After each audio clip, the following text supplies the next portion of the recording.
Ang karahasan laban sa kababaihan at mga bata o VAUSI ay isang mabigat na suliraning patuloy na sumisira sa katahimikan at pagkakaisa ng maraming pamilya. Hindi ito nalilimitahan sa pisikal na pananakit, kabilang dito ang emosyonal, psikolohikal, sexual at ekonomikong pang-aabuso na nag-iiwan ng malalim at matagalang sugat sa mga biktima. Sa harap ng kanitong kalagayan, napakahalaga ng papel ng kapulisan. Bilang tagapagtaguyod ng batas, sila ang nagsisilbing unang takbuhan at sandalan ng mga biktima ng VAUSI. Sa pamamagitan ng Republic Act 9262 o Anti-VAUSI Law at ng Women and Children Protection Desk, higit na napakalakas ang pagbibigay proteksyon, hustisya at agarang tulong sa mga kababaihan at batang nakakaranas ng pang-aabuso.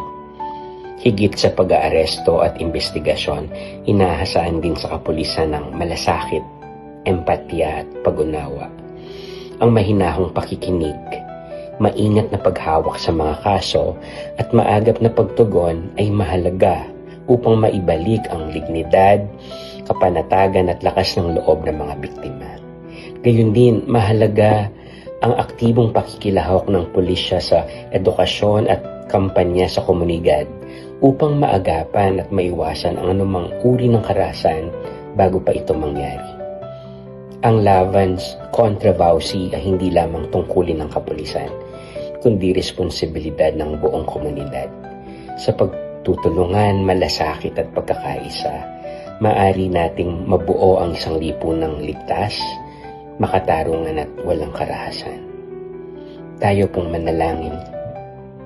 Panginoon, gabayan mo ang aming mga kapulisan upang sila ay maging makatarungan, mahabagin at matatag sa pagprotekta sa mga naaapi. Ilingap mo ang iyong pagpapala sa mga biktima ng karahasan. Pagalingin mo ang kanilang mga sugat sa katawan man o sa damdamin. Naway mamayani ang pag-ibig, kapayapaan at paggalang sa bawat tahanan at komunidad. Amen.